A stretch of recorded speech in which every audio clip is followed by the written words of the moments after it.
مراجعة شهر ابريل اهيت. ركز معايا. ده يونت 8، احنا في صفحة 33. على الكلمات اللي مكتوبة بالاصفر دي مهمة جدا، فلو مش حافظها احفظها. ركز، مش مشكلة الإجابة إيه دلوقتي، المشكلة إنك تحفظ الكلمة دي، عشان الكلمات دي إن شاء الله هتجيلك في الامتحان. كلمة بريدج ليها معنيين، يا إما كوبري يا إما رابط. فهنا ما بيقولك بين الأمم، بين الأمم يبقى إيه؟ رابط.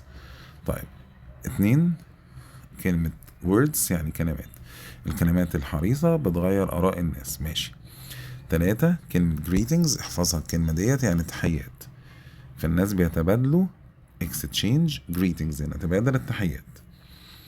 أربعة، offering warm bread show kindness and hospitality in some traditional cultures. في بعض الثقافات لما تيجي تدي بحد عيش، عيش دافي كده، عيش سخن، دي بتوضح قد ايه انت طيب.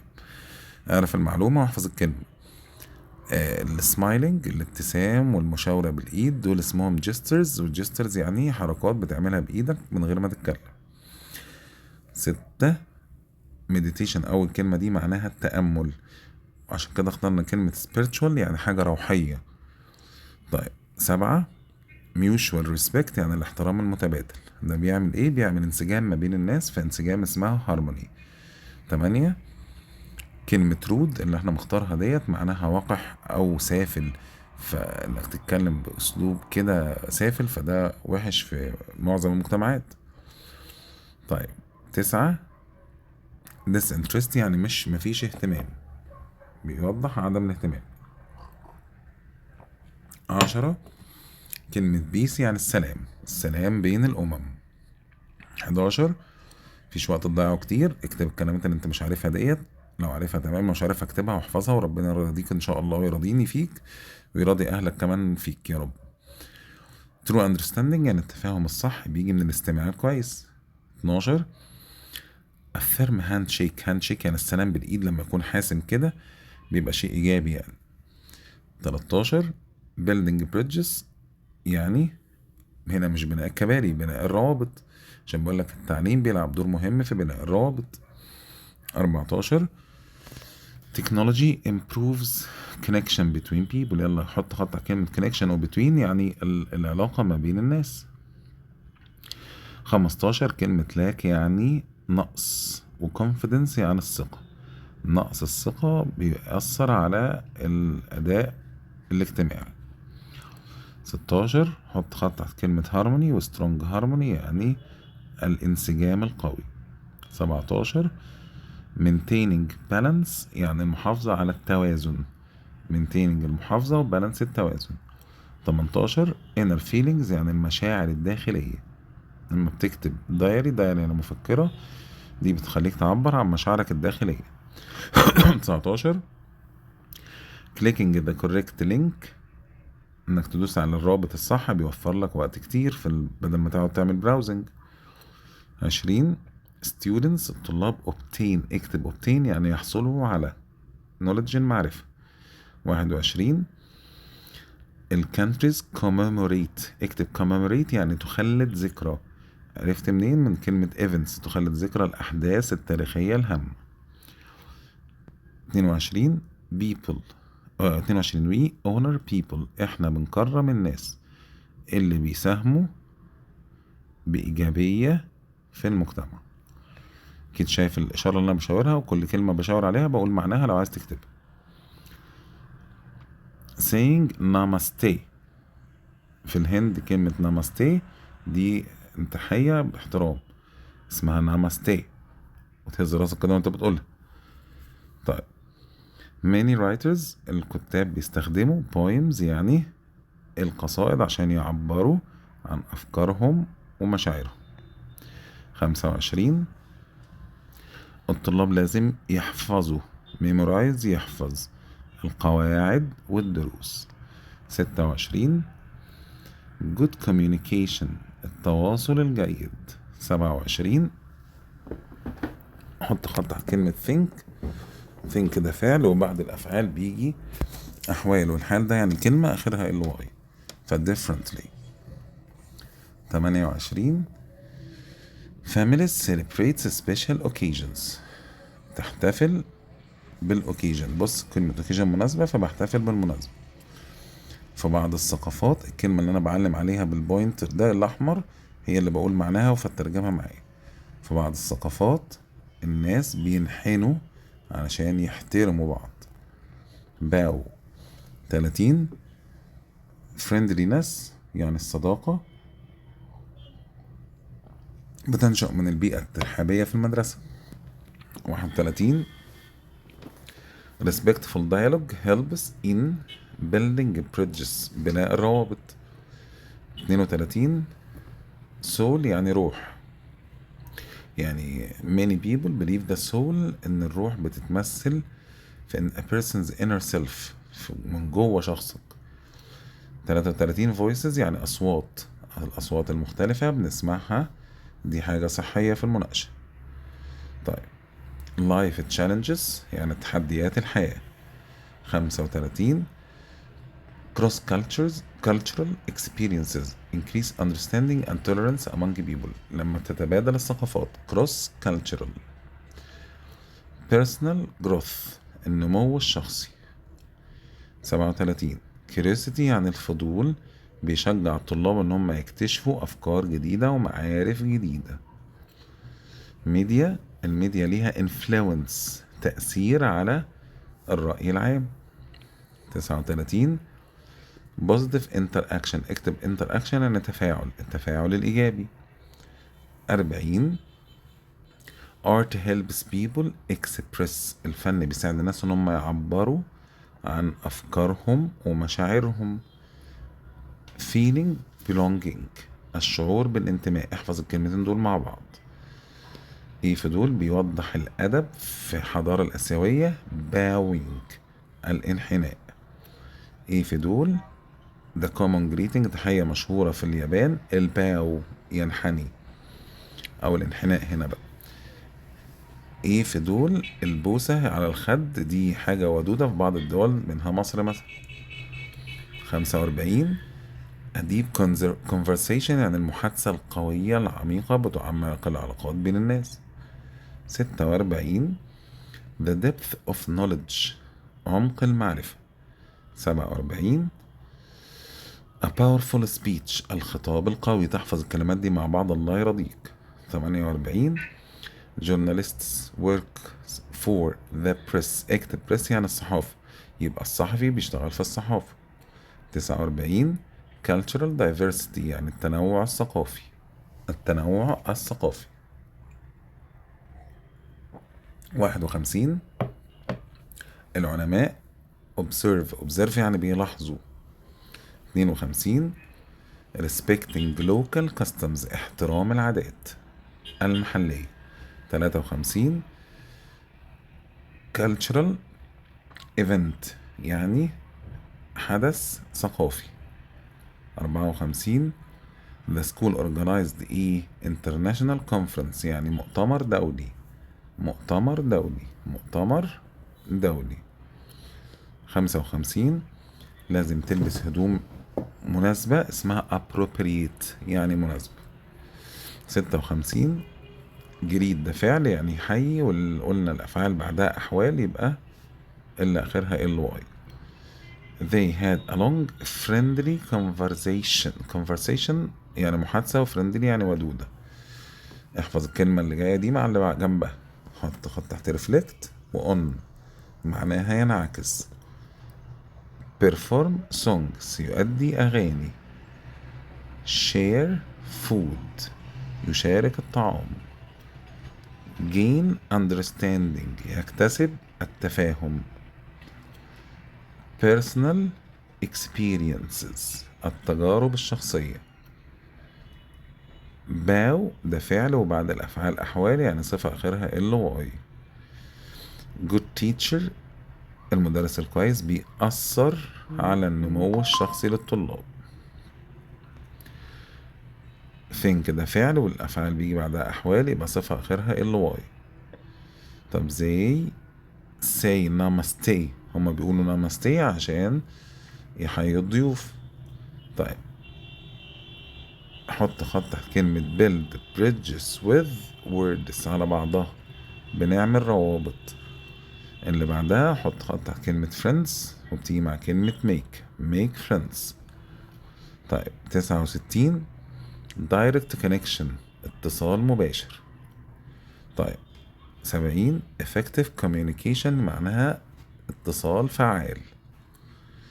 71 she is one of the most influential المؤثر أو ملهم وليدر يعني قائد. بالنسبة لأسئلة السينونيم والأنتونيم زي ما اتعودت خلاص هديها لك كده تاخدها سكرين شوت تحفظ الكلمة ومرادفها وعكسها. خد سكرين شوت خد سكرين شوت يا باشا. طيب يلا يا باشا نحلق على الجرامر كده بتاع الوحدة التامة. أول سؤال شايف كلمة rarely دي يا باشا؟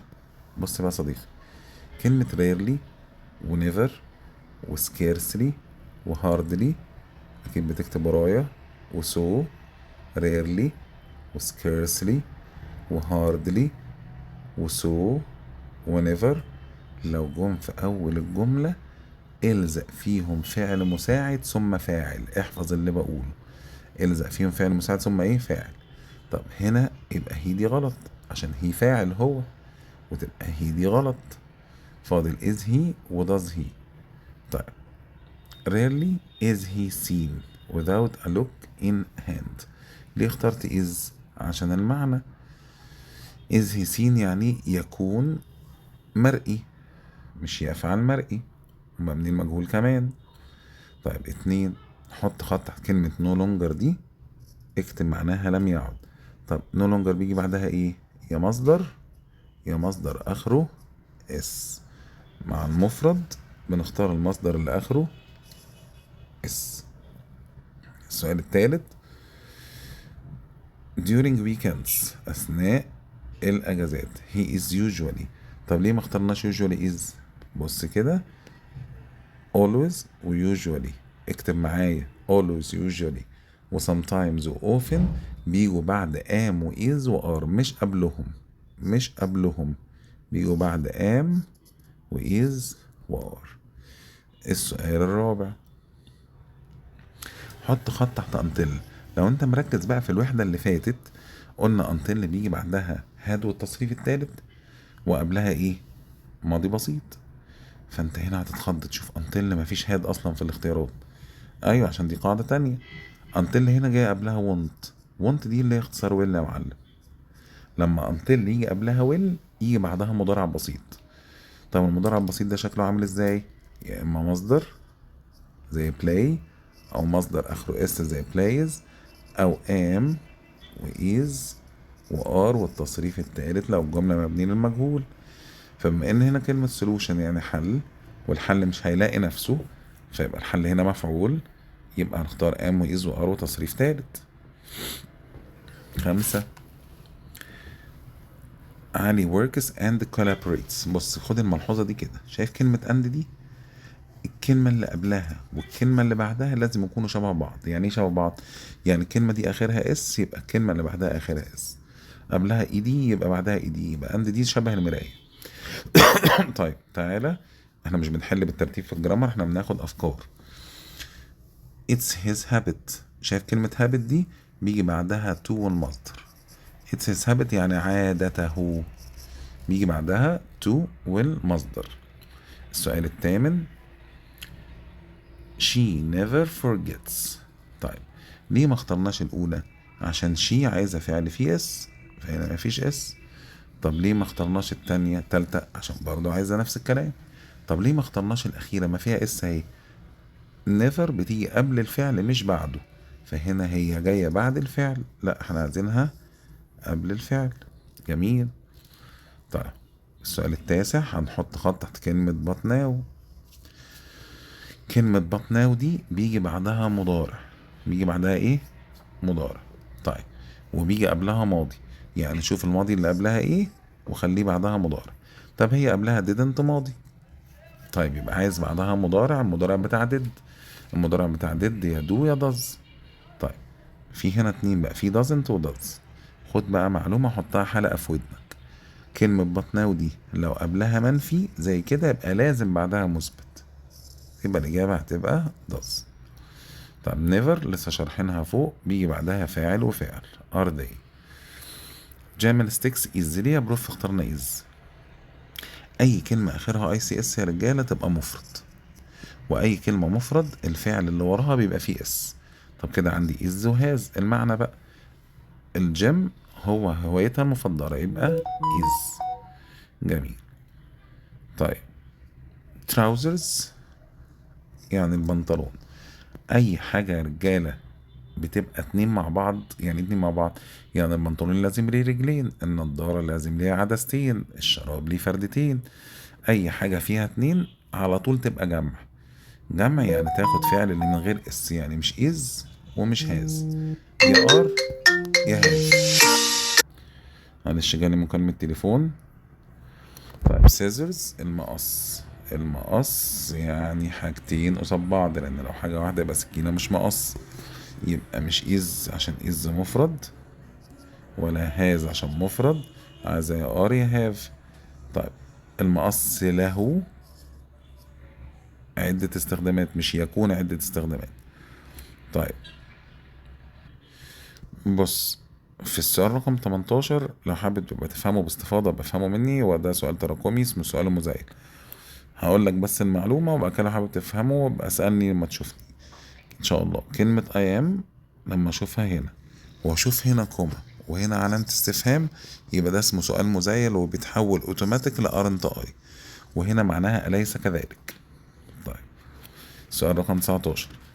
My school is far away مدرستي بعيدة. So we never walk يبقى عمرنا ما هنروح لها مشي. كلمة never معناها عمري. 20. طيب بص يا سيدي، ده سؤال مزيل. عرفت منين يا بروف؟ مش شايف الكومة دي وشايف علامة الاستفهام دي؟ لما الاقي كومة وعلامة استفهام يبقى سؤال مزيل. طب هشرحه لك هنا بدل ما تشوفني بقى والكلام ده. السؤال المزيل ده لو هنا مثبت يبقى الإجابة منفية، ولو هنا منفي يبقى الإجابة إيه؟ مثبتة. طب هي إز هنا مثبتة، يبقى تروح الناحية التانية isn't هي، يعني تحط isn't وبعد كده تحط الفعل، يعني تعكس بدل هي إز تعكسها. seldom بيجي بعدها فاعل وفعل، have زي متكررة. بص هنا سؤال مزيل أهو. I hardly have any free time. أنا بقى هنا مجاوب دو I، فأنت مستغرب جدا. بص ليه بقى. hardly دي اعتبرها not نفي، تمام؟ يعني كأن دي الجملة منفية، تمام. وهاف هنا ده فعل رئيسي. طب هاف ده النفي بتاعه بإيه؟ اوعى تقول هافنت، أزعل منك، دي إشاعة مش مظبوطة خالص. هاف كفعل رئيسي النفي بتاعها النفي بتاعها دونت أو دازنت، دونت أو إيه أو دازنت. طب بما إن هاف هنا منفية يبقى أنا عايز دونت الناحية التانية مثبتة، فتبقى دو. السؤال ده مهم جدا. طب 23 برضو سؤال مزيل. بص ادي علامة استفهام وادي كوما، يبقى السؤال اللي في النص ده مزيل question tag.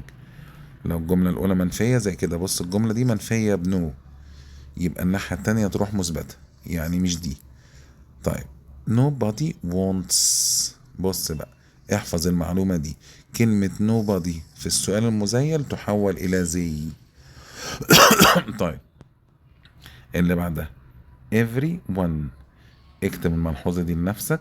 لو الجملة بدأت بإفري أو بصم أو بنو أو بإني أو بوان أوف، لو ما لحقتش تكتبهم عيد الفيديو تاني. كل دول الفعل اللي بعديها لازم يكون آخره اس، يعني مش ار ومش هاف، يا إز يا هاز. طب كل واحد يكون مسؤولية ولا لديه مسؤولية؟ أكيد حضرتك لديه مسؤولية. الملحوظة دي تعرفها وتحفظها وتفهمها كويس جدا. افتر في الوحدة اللي فاتت قلنا بيجي بعدها هاد والتصريف التالت، بس انت هنا المفروض تلاقي بعدها فعل اخره اس يعني مضارع. اكتب الملحوظة دي لنفسك. افتر وبيفور ووين ووايل واف واي رابط. لو لقيت هنا كده والمصدر تختار يا مضارع بسيط يا فعل في المصدر يا اخره اس. جميل. هات لي كده الجملة رقم 31 دي عشان فيها حتة مهمة. مقاس الترابيزة 1 متر.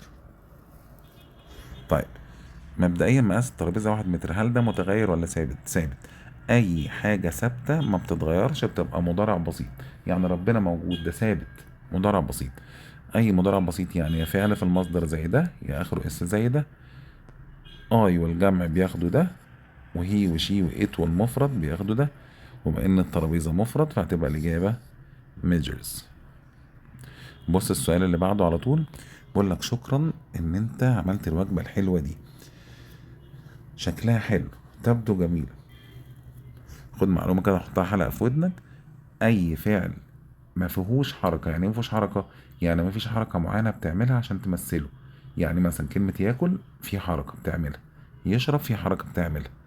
كلمة يبدو، كلمة يحب، كلمة يكره، هل فيهم حركة؟ لا ما فيهمش حركة. المعلومة عرفتها. طب الإجابة إيه؟ أي فعل ما فيهوش حركة يبقى الإجابة بتاعته مضارع بسيط، يا فعل في المصدر يا آخره اس. شكرا، عرفنا ليه اخترنا لوكس. ماشي، بص اللي بعدها. كلمة ريحة، يشم. مفيش حركة معينة بتعملها عشان تشم، وما تقعدش تعمل لي كده بمناخيرك عشان انت مش كلب، انت بني ادم. فتبقى smells في المصدر، في اخرها اس. اللي بعدها كلمة by the time، بيجي بعدها مضارع بسيط اهو، والناحية التانية will والمصدر، ولو مش عارف القاعدة اعرفها واكتبها. 35 بيقول لك ان الشجر بيمتص الكربون وبينتج اكسجين. طبعا الجملة دي حقيقة، اي حقيقة يا مصدر يا اخرها اس. طيب يعني يا دي يا دي. طيب التريز الشجر مفرد ولا جمع؟ جمع، فتاخد الفعل اللي فيه مصدر مش اللي اخره اس. طيب هات مثلا سؤال 39، سؤال سهل بس عشان فكرته جديدة ما قلناهاش. لما الاقي ان وبعدها اي ماضي، يبقى اي سنة ماضية يبقى الكلام ماضي. طب الماضي بتاع اميز وار وزوير. ماشي. 40 ركز فيها دي، الطلاب. شوف بقى الطلاب هنا فاعل ولا مفعول؟ الطلاب بيعلموا ولا بيتعلموا؟ بيتعلموا، يبقى مبني المجهول. ادام مبني المجهول يبقى فيرب تو بي والتصريف التالت. طب فيرب تو بي ده اللي هو ايه؟ ام واز وار ووز ووير. طب ما الاتنين موجودين يا بروف، هنا في ار وهنا في وير. اه يا باشا بس وير دي ماضي. طيب 41 a lot of problems arise يعني تنشأ. احفظها بقى الكلمة دي. طب ليه ما اخترناش الأولى arises؟ عشان arises دي لازم يجي قبلها مفرد، وبروبلمز هنا جمع. طيب فاكر اند قلت لك عليها ايه؟ اقولها لك تاني. اند الزمن اللي قبلها زي الزمن اللي بعدها. كلمة بريبيرد هنا تصريف تالت، بريبير بريبيرد بريبيرد. طب يبقى عايز التصريف التالت من شو اللي هو شون. اند دي زي المراية، اللي قبلها زي اللي بعدها. طيب الجملة 43 دي احنا حلينا شبهها في الامتحانات اللي حليتها معاكم في المحاضرة. طيب عايزين نشوف فكرة جديدة.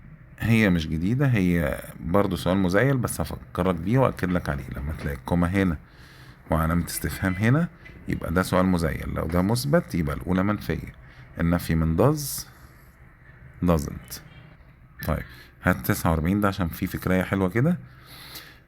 أي كلمة آخر 3 حروف فيها I و C و S يبقى بعدها فعل مفرد آخر حرف فيه S. يعني ار نستبعدها وهاف نستبعدها. يوز يا از، ووز ماضي، از مضارع. وطبعا واضح من الجملة ان بيقول لك الفيزيكس is a subject، هي مادة that has grown enormously in importance during this century، مادة مهمة جدا زادت أهميتها في هذا القرن. طب هذا القرن مضارع مش القرن الماضي، يبقى هنا نختار is. وبالنسبة احنا دلوقتي، وبالنسبة لبقية يونت 8 في صفحة 45 بالنسبة للكلمات هترجم لك الكلمات اللي بالأصفر اللي هي الإجابات دي عشان مهمة جدا تحفظها. confuse يعني يربك، connect يوصل، interrupt يقاطع، misunderstanding يسيء فهم، expression تعبير، goods بضائع، eye contact يعني اللي هو التواصل بالعين، means وسيلة، completely تماما، qualities صفات، curiosity فضول. الكلمات دي مهمة جدا تحفظها. translation ترجمة، empathy تعاطف، identity هوية، وطبعا دي الإجابات راجعها معايا. bridges روابط أو كباري.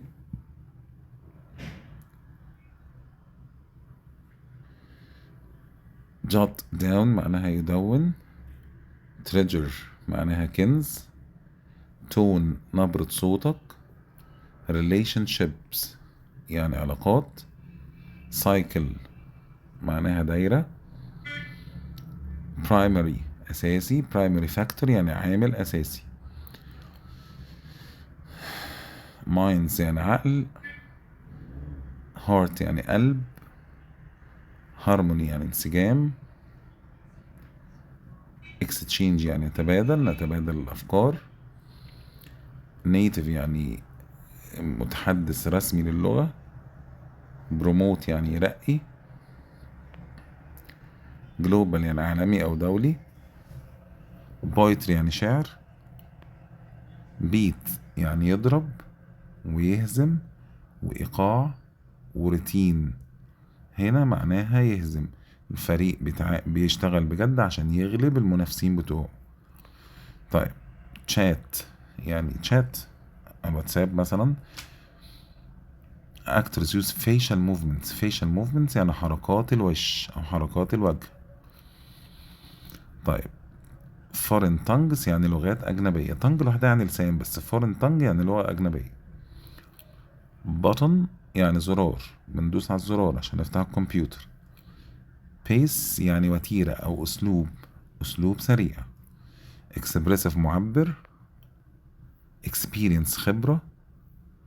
cross cultural يعني تبادل الثقافات. ايموجي انت عارف يعني ايموجي بتاعت الواتساب. youth يعني الشباب. conversations سوري يعني محادثات. carelessly يعني بإهمال. uniting يعني توحيد. shop يعني يتسوق، ويعني محل، هنا يتسوق عشان جاب بعد to. patience يعني صبر. trade يعني تجارة. devices أجهزة. peacefully يعني بشكل سلمي. roots جذور. discussion مناقشة. presentation عرض تقديمي. story telling يعني حكاية القصة. وattention يعني انتباه. الأسئلة اللي تحت دي كلمة مربوطة بكلمة زي ما اتفقنا فانت تملي مثلا بص كلمة pay attention على بعضها يعني يهتم كده، كلمة تحفظها كده ماشي. بص in return for يعني بدل من. bring together يعني يجلب. reduce confusion يعني يقلل الارتباك. listen carefully يستمع بحرص. in translation lost in translation ماشي. طيب cultural identity الهوية الثقافية. connect hearts يوصل القلوب ببعضها. reflect on ينعكس على. cross cultural تبادل الثقافات. communicate معناها يتواصل، ويتواصل ده فعل، والأفعال بعدها أحوال يعني آخرها ly. take notes يدون ملاحظات. طيب زي ما اتعودت بقى خد السينونيم والانتونيم سكرين شوت واحفظهم. شكرا لحسن استماعك، وإن شاء الله استنى الوحدة 9 كمان شوية. السلام عليكم ورحمة الله وبركاته.